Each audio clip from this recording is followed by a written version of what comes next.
avec 1 minute de retard. Je ne sais pas si tout le monde m'entend. Je vais vous souhaiter la bienvenue à ce point de situation pour partager avec vous un certain nombre d'informations, de prévisions et puis peut-être de challenges. Voilà, donc en mode présentation, pas en mode... Voilà, c'est ça. Donc, éléments que nous avons partagés avec l'Assemblée générale pour effectivement faire un petit point, où en sommes-nous sur cette cyberattaque? Ce qu'on peut dire, c'est qu'on ne souhaite vraiment à personne ce type de situation, mais au moins nous avons le bénéfice d'apparaître comme je dirais, des personnes qui sommes passées à travers cette épreuve et qui sont en mesure de pouvoir dire, ben oui, c'est très compliqué, c'est douloureux, c'est difficile, c'est lassant, c'est fatigant, mais avec de la méthode, avec de l'expérience, avec un dévouement absolument remarquable au niveau de toutes les équipes, on peut surmonter ce type de situation. Et je signale qu'en plus, on est dans un contexte un peu plus compliqué puisque nous avions la pandémie et la cyberattaque. Tout le monde l'a bien compris au sein d'AFNOR. À l'extérieur, c'est sans doute un petit peu moins évident. Et que 4 mois et demi après cette cyberattaque, eh bien, il n'y a toujours pas, et c'est une très bonne nouvelle, et j'espère bien qu'il n'y en aura pas, de fuite de données. Je pense que c'est un élément tout à fait important à avoir en tête. On passe au transparent suivant.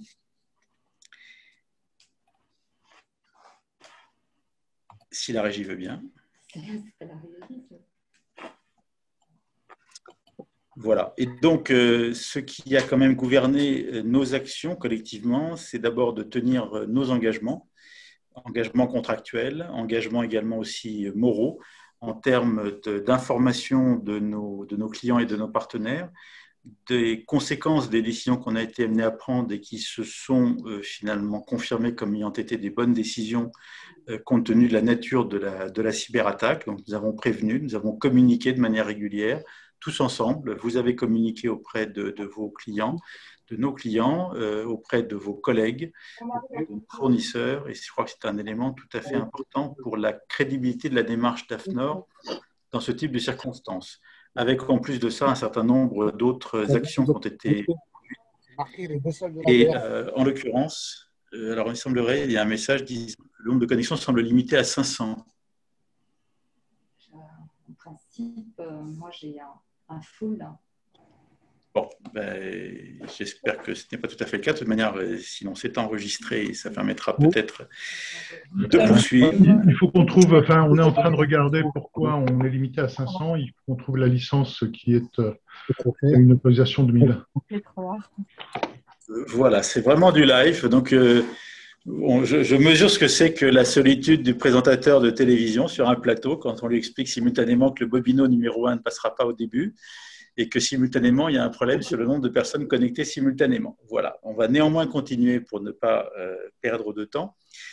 Donc, par rapport à tout ce qui est retour d'expérience, parce que ce type de circonstances, assez fondamentalement, il convient d'essayer d'en tirer parti pour capitaliser, améliorer notre dispositif, notre robustesse, notre résilience et faire en sorte que eh bien, la prochaine cyberattaque, qui ne manquera pas d'intervenir, nous recevons régulièrement des flux d'attaques et c'est simplement lorsqu'elles peuvent, je dirais, se poursuivre et se matérialiser qu'elles ont l'impact que nous connaissons depuis le 18 février dernier. Donc, il y a tout un tas d'étapes qui étaient des étapes absolument fondamentales qui ont été conduites avec, comme vous le voyez, donc au niveau des PC qui sont nettoyés et opérationnels, une architecture technique qui a été remise déjà en place par rapport à l'état antérieur, une téléphonie qui a été restaurée, une messagerie qui a été restaurée, 98% des applications, il y en a encore 2 qui ne sont pas encore tout à fait opérationnelles, et puis Internet qui est activé depuis le 10 mai. Alors Nathalie, merci de cette confirmation. A priori, cela fonctionne. Voilà. Donc là, déjà capitalisé à fond sur les conséquences de ce qui s'est produit pour pouvoir aller de l'avant. Donc les 2 applications qui ne sont pas encore remontées, comme je l'indiquais, c'est Sphinx et Kenora, qui ne sont pas encore totalement, c'est pas satisfaisant. Et puis des applications qui connaissent des bugs ou des flux manquants. Là-dessus, il y en a 18. Ce n'est pas satisfaisant. Je crois que nous sommes tous conscients de ce que cela représente en termes de comment dirais-je, de lassitude, ça peut être aussi de l'agacement en se disant c'est dommage, on n'est pas aussi productif, c'est vrai. Mais en même temps, il faut avoir bien conscience du fait que nous avons remonté en un temps très court comparativement aux benchmarks qui sont disponibles dans ce type de situation et que c'est précisément par rapport à ce type d'exercice que l'on peut se dire on est plutôt moins bon, plutôt meilleur, et en l'occurrence, on est plutôt meilleur que la moyenne. Mais ça veut dire qu'on ne remonte pas à l'identique notre système d'information. Par exemple, au niveau des mots de passe, vous avez reçu un message très clair et très incitatif sur le fait de durcir les mots de passe qui sont présents sur les PC, et on y reviendra. Sur les règles de gestion, il faut que nous soyons collectivement tous plus prudents encore que ce que nous pouvions être par le passé, car il suffit qu'il y ait une tentative réussie pour que cela ait des conséquences que nous connaissons. En ce qui concerne le Wi-Fi, nous avons donc un dispositif qui est prévu pour être installé le 5 juillet prochain au niveau de nos clients. Au niveau de tout ce qui est Wi-Fi interne, eh bien, il y a des constructions en cours. Au niveau des délégations régionales, il y a toujours des problèmes. Nous en sommes conscients avec des progrès qui ont été constatés quand même sur un certain nombre de DR, mais néanmoins, il y a encore des points et nous continuerons avec beaucoup d'attention avec l'équipe du DSI à regarder cela pour que ceci soit traité le plus vite possible. Ça ne peut pas être fait instantanément, mais ces incidents sont connus, pris en compte et seront traités. Au niveau de l'impression pour les collaborateurs, eh bien, le 6 juin, vous avez eu tous la grande joie d'entendre à nouveau le bruit des imprimantes. Et pour tout ce qui est print on demand et reprographie, le lendemain de la fête nationale sera la bonne journée pour reprendre ce type d'activité. Plus à Montpellier, un point particulier. Alors, les premiers retours d'expérience qu'on peut faire, et ce que je vous invite à partager vis-à-vis de l'extérieur, c'est le fait de dire que la norme ISO 27001 a été quand même un atout précieux pour limiter les impacts de la crise, car même si crise il y a, ça aurait été sans doute bien plus dramatique, bien plus important si nous n'avions pas déployé cette norme ISO 27001 pour un certain nombre de raisons sur lesquelles je pourrais revenir si nécessaire. Des actions ont déjà été engagées ou sont identifiées et seront conduites afin de faciliter cette remédiation. Alors, clairement, je partage la frustration qui a pu être exprimée auprès de moi ou auprès de mes collègues au niveau du COMEX. C'est vrai que le départ, toute cette remédiation peut être plus lent qu'il n'y paraît, parce qu'à partir du moment où on a été infecté par un virus, il s'agit d'être certain que chacune des briques que nous remettons dans le système d'information est saine, est absolument saine, parce que sinon, on risque de repartir dans un cercle absolument infernal. Et donc, la remédiation est plus lente que prévu, malgré tout le dévouement des équipes du DSI, malgré tout votre dévouement au niveau des métiers, au niveau des fonctions transverses et autres, parce qu'effectivement, il y a maintenant un renforcement des politiques, des règles et procédures de sécurité, et donc, eh bien, un certain nombre de lignes de défense supplémentaires ont été érigées pour renforcer encore la sécurité autour de notre système d'information. Et puis de manière également aussi plus intense, alors on ne rentrera pas dans le détail, mais faites confiance aux équipes du DSI et à votre directeur général. Il y a donc également aussi une généralisation et une intensification de tout ce qui est méthode de supervision, y compris nocturne, de la surveillance du SI. Voilà, alors après, merci pour cette page de publicité. L'ISO IEC 27001, c'est technologie d'information, technique de sécurité, système de management de sécurité de l'information. Et pendant ce temps-là, parce qu'effectivement, chez AFNOR, on ne sait pas faire les choses à moitié, nous avons en plus la pandémie. Alors, cette pandémie, effectivement, elle se traduit par un certain nombre de contraintes. Déjà, un premier point, avant d'aller au-delà, on constate que nous sommes toujours au stade 4 et que ça n'est pas redescendu au stade 3. Donc, beaucoup de gens, beaucoup de politiques crient victoire. Je serais plus prudent qu'eux, parce que je vois ce qui se passe en Israël, je vois ce qui se passe en Russie, je vois ce qui se passe du côté de Sydney. Ce qu'on entend sur le Delta plus, me font personnellement penser, je peux me tromper, mais aujourd'hui c'est ma meilleure conviction, que nous aurons un rebond. Est-ce que ce sera une demi-vague? Est-ce que ce sera davantage ou un peu moins?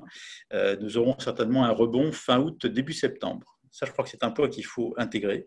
En ce qui concerne la France, eh bien, donc vous pouvez aller sur les meilleurs sites pour vous informer. En ce qui concerne AFNOR, ça n'est pas une information publique, mais je la partage avec vous bien volontiers. Nous avons aujourd'hui, à cet instant où je vous parle, un cas positif, un cas contact sur site et un cas contact familial. Négatif pour l'instant, mais qui demande bien sûr à être confirmé. Donc pour le moment, nous sommes sur des taux qui sont tout à fait sous contrôle. Et donc je ne peux que vous inciter, comme le proposent et le recommandent les protocoles sanitaires, au niveau de la vaccination. AFNOR a donné des facilités pour permettre à tout collaborateur de s'inscrire, de s'organiser, de participer à cet effort de solidarité collective. C'est bon pour soi et c'est bon pour les autres. Ça permet d'avoir, en cas de problème, je dirais une manifestation moins violente de la maladie. Et ce sont des points tout à fait importants. La proximité, en plus, pour le site de Saint-Denis du vaccinodrome du Stade de France, c'est quand même un argument particulièrement majeur. Voilà. En ce qui concerne également aussi les précautions, eh bien, nous avons, alors certains employeurs ont décidé de faire une reprise extrêmement rapide sur site. On a été plus progressif, en accord avec Laurence, dont je rappelle qu'elle partage régulièrement avec ses homologues RH au niveau national. Nous avons décidé d'aller à un rythme régulier, mais progressif. Donc, le 14 juin, comme vous le savez, pour une quinzaine, eh bien, ça a été un jour obligatoire sur site minimum. 28 juin, 2 jours obligatoires sur site minimum. Et nous allons passer, on doit en reparler au niveau du COMEX du lundi 5, à 3 jours par semaine dans les prochaines semaines. Et ce sera, je pense, le régime de base pour l'été jusqu'à la fin août. Et là, en fonction de la situation sanitaire, par rapport à un éventuel rebond, comme je l'évoquais, on regardera comment les choses évoluent. Donc, nous regarderons, nous ajusterons, mais nous passerons en plus avec les congés qui seront pris par les uns ou par les autres pendant l'été. Nous n'avons pas de problème de jauge à 50% si nous sommes à 3 jours par semaine. Et à nouveau, nous aviserons fin août, début septembre, sur une éventuelle évolution de la situation et du dispositif. Voilà.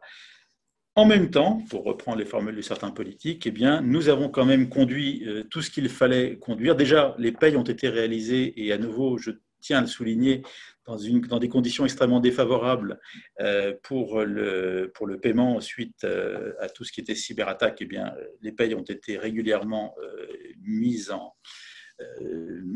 comptabilité.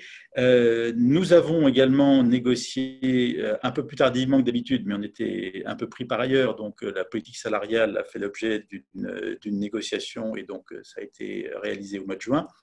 Et puis, contrairement à ce que j'avais initialement prévu par rapport à 2020, nous avons reconduit de manière exceptionnelle un accord d'intéressement pour 1 an qui est très voisin de ce que vous connaissez, qui a été signé, qui va être signé par l'ensemble des organisations syndicales, il faut le souligner, c'est un fait suffisamment rare pour être mis en avant, avec simplement une indication qui est assez claire dans le cadre du A4 précédent qui était autour des technologies de l'information. Et bien là, nous sommes dans une logique de préparation du groupe AFNOR, défense du groupe AFNOR contre tout ce qui est cyberattaque, avec un certain nombre d'éléments de challenge. Et là, nous sommes tous collectivement sensibles au fait que les mots de passe, par exemple, sont robustes, aussi robustes que possible. Vous avez reçu des recommandations de la part du DSI. Et donc, pas de cyberattaque réussie entre juillet et décembre 2021. Une par année, ça suffit. Et puis également aussi une augmentation de la sécurité des mots de passe avec donc un indicateur disant moins de 10% de mots de passe craqués au bout de 48 heures par je dirais, des experts dans ce type de choses. Donc, ça veut dire que nous sommes tous responsables du résultat sur cet indicateur d'intéressement. Donc, nous l'avons fait. Redonner des ressources, parce qu'effectivement, en 2020, vous le savez, et vous le voyez bien, c'est la colonne bleue, nous avons été amenés à geler un certain nombre de recrutements, bien évidemment, et c'est ce qui nous a permis tous ensemble de réussir à passer finalement avec un résultat positif. On aurait toujours pu espérer mieux, mais en tout cas un résultat positif, réellement positif en 2020, ce qui s'est traduit d'ailleurs incidemment par un niveau d'intéressement sympathique. Et là, vous voyez avec la case, enfin le rectangle mauve, que nous sommes déjà au titre du semestre 1, nous sommes déjà au niveau de recrutement de toute l'année 2020. Ce qui veut donc dire que nous sommes bien dans une logique de réinvestissement, de recrutement qui est mise en œuvre. Donc, ça veut dire que nous croyons dans la capacité collective du groupe AFNOR maintenant à rebondir. On est optimiste sur le fait que la crise Covid s'éteindra a priori, je ne dirais pas définitivement, ça n'est jamais définitif, mais très notablement en fin d'année 2021 et que donc nous pouvons dès maintenant préparer l'avenir, recruter, identifier par rapport aux priorités, par rapport aux thématiques, par rapport à nos marchés et voir quelles sont les zones sur lesquelles on peut faire effort. Et on le fait collectivement, bien évidemment. Alors, je vais revenir, mais très rapidement, compte tenu du temps imparti, sur le premier semestre 2021. On y va sur le premier. Voilà, donc déjà, premier point, la semaine dernière, nous avons convenu de manière quasi unanime des modifications des statuts du CEN et du Sénélec pour permettre à BSI de rester au sein du CEN et du Sénélec en dépit du Brexit, avec un statut à part, mais néanmoins, il reste au sein de cette collectivité. Nous avons également aussi enregistré un certain nombre de satisfactions avec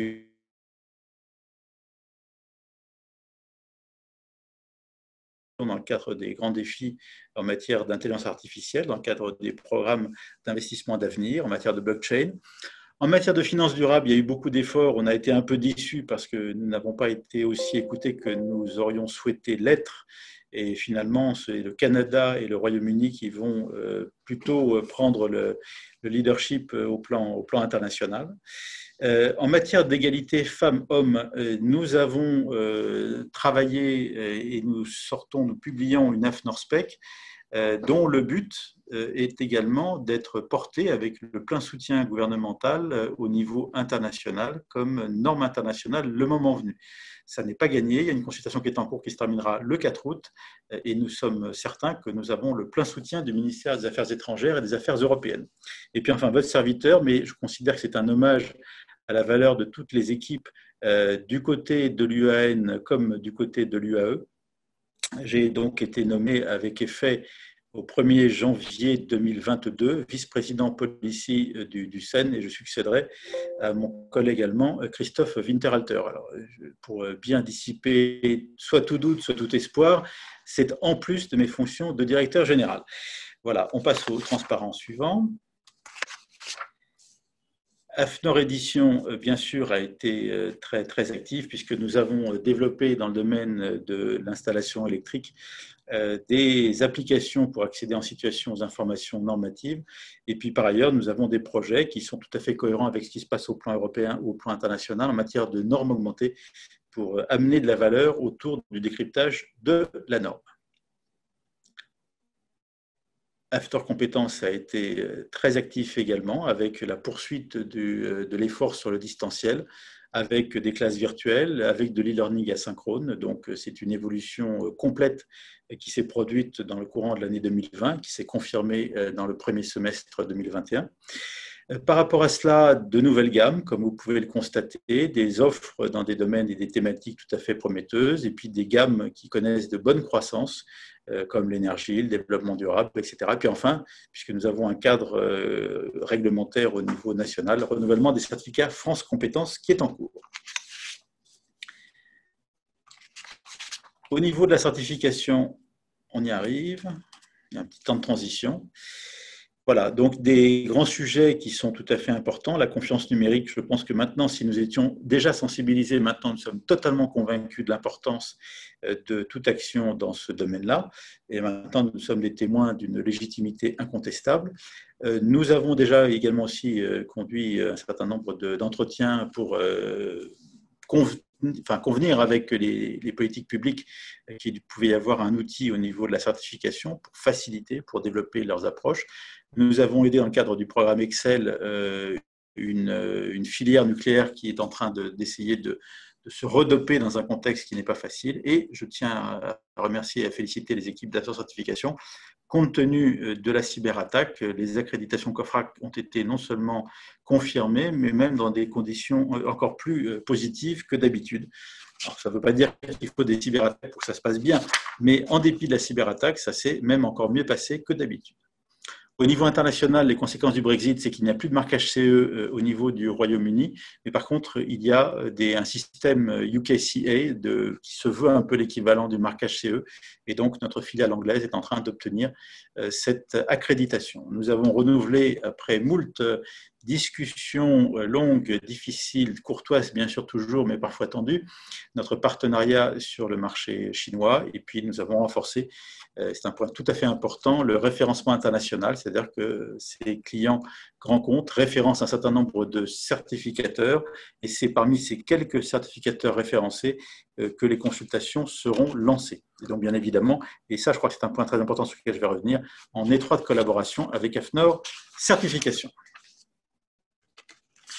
Alors, au niveau des résultats, alors, là encore, c'est sous toute réserve, et donc ce que je vais afficher, c'est sous toute réserve. Initialement, donc, notre budget prévoyait, toutes choses égales par ailleurs, on pensait que la pandémie allait se terminer plus vite. On a été bien sûr trompé. Nous n'avions pas inclus dans le projet de budget une cyberattaque, bien évidemment. Et donc, je vous donne, compte tenu de nos anticipations, donc là, ça veut dire compte tenu de ce qui nous reste raisonnablement accessible dans le cadre du semestre 2 de l'année 2021. Donc là, aujourd'hui, à l'instant T, en instantané, nous sommes bien sûr en perte, compte tenu de ce qui s'est passé pendant les 3 mois de cyberattaque, de remédiation et ainsi de suite, mais compte tenu de la capacité à rattraper le retard, et ça, je crois que c'est un point extrêmement important. Il y a 2 métiers qui sont quand même particulièrement touchés, hein, citons-le, c'est d'abord le métier de l'édition et le métier de la certification. Bon, on a eu aussi quelques mauvaises surprises sur la subvention, mais pour le reste, on va dire que la situation est à peu près conforme à ce que nous pouvions espérer. Mais il y a donc un rattrapage d'activités à conduire. Nous avions aussi, et je crois que c'est un point tout à fait important, nous avions contracté, alors j'assume, si ça avait été une mauvaise décision, je l'aurais assumé tout autant, donc je ne vais pas avoir honte de l'avoir prise, mais en mars 2020, j'ai pris la décision de contracter une assurance pour la cybersécurité, et c'est quelque part quelque chose qui va nous aider logiquement à compenser une partie de la perte qui a été subie. Ceci étant, les assureurs sont tout à fait charitables lorsqu'il s'agit de payer, lorsqu'il s'agit de recevoir des primes, ils sont un peu moins enclins à verser des remboursements. Donc, nous sommes en train, avec les équipes du DSI, du juridique et de la finance, à bien mettre en œuvre tout ce qu'il est possible de mettre en œuvre pour être remboursé le moment venu. Ce sera long, difficile, mais néanmoins, on le fait. Et donc, dans ce projet, ça montre en tout cas une conviction qui est la mienne et que nous partageons au niveau du COMEX, c'est que nous pouvons rester à nouveau pour la 26e année consécutive, je l'espère bien, dans ce qu'on appelle le noir, par opposition au rouge. Quand on est dans le rouge, c'est qu'on est en perte. Quand on est dans le noir, ça veut dire qu'on est en résultat positif, même faiblement.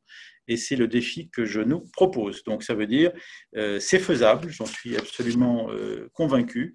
Le transparent suivant, c'est peut-être un peu la synthèse, c'est-à-dire que malgré les 2 très mauvaises nouvelles que sont la pandémie, malgré la mauvaise nouvelle qu'est la cyberattaque, tous ensemble, et je crois que c'est quelque chose sur lequel je souhaiterais vraiment vous remercier et vous féliciter. Je sais que ça n'a pas été facile pour personne d'ailleurs, hein, cette situation, avec un stress double, voire triple, parce qu'il peut y avoir en plus des situations personnelles délicates. Mais collectivement, j'ai été témoin, et vous également, d'un effort de solidarité tout à fait important. Et je pense que l'on peut dire que tous ensemble, nous sommes repartis dans la bonne direction. Et j'espère vraiment, j'en suis convaincu, c'était aussi le sens de l'accord d'intéressement, que nous sommes capables de faire un autre exploit. Il y en a eu déjà un en 2020. Eh bien, je pense qu'il nous reste à faire un exploit encore. Enfin, un exploit. 2020 était un véritable exploit. Je pense que ce qui nous reste à faire sur 2021 est une très bonne performance. Mais on n'est pas forcément au niveau de l'exploit. Par contre, ça ne se fera pas tout seul. Il faut la transversalité, il faut un esprit de cohésion qui a été encore renforcé dans le cadre de la cyberattaque. Donc, à nouveau, merci pour tout ce que vous avez fait sur S1, sur le semestre numéro 1, et merci pour ce que vous allez faire tous ensemble, pour ce que nous allons faire tous ensemble sur le semestre numéro 2. On passe au transparent suivant pour montrer qu'on ne recule devant aucune hypothèse. Voilà, on est capable de retourner la table, de mettre les pieds au mur s'il le faut et effectivement de remonter des situations qui apparaissent comme étant difficiles. Et il y a des personnes qui se disent, mais finalement, en 2019, vous avez une perte de subvention de 2 millions d'euros, vous avez réussi à vous en sortir du bon côté. 2020, la pandémie, vous l'avez affrontée avec plus de succès finalement que la moyenne des entreprises en France. Et là, cette année, vous avez la pandémie plus la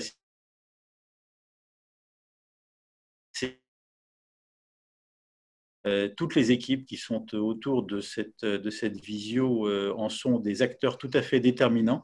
Et je pense qu'en faisant montre des mêmes qualités de transversalité, de solidarité, de dévouement, on va réussir pour la 3e année consécutive, malgré des vents extrêmement défavorables, à terminer du bon côté de la finance et donc avoir un résultat qui sera positif. Alors après, c'est le dernier transparent pour montrer qu'on est vraiment au bord de l'été. Ensemble, nous avons chassé l'orage. Alors maintenant, il paraît que la régie m'annonce une vidéo.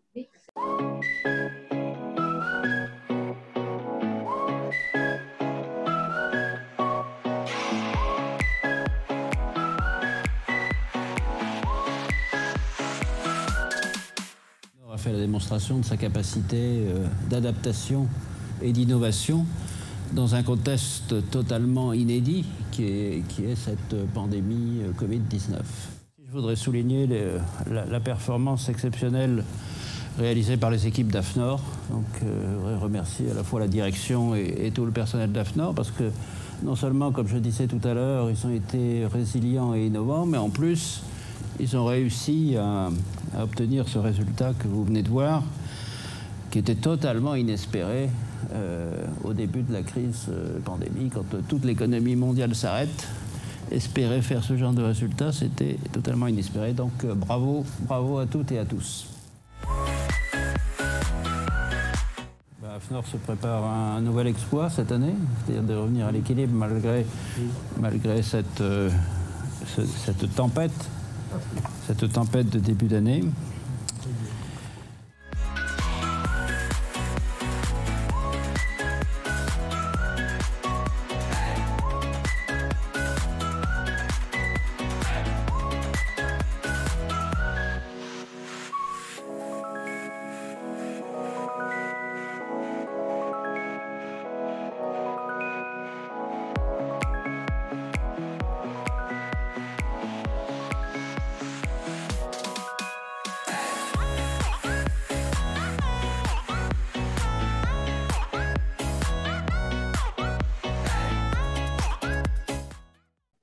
Voilà, donc un très très grand merci à vous tous. Il est 14 heures, donc sauf s'il y a une question ou 2 questions brûlantes, on va peut-être rendre l'antenne. Y a-t-il des questions brûlantes?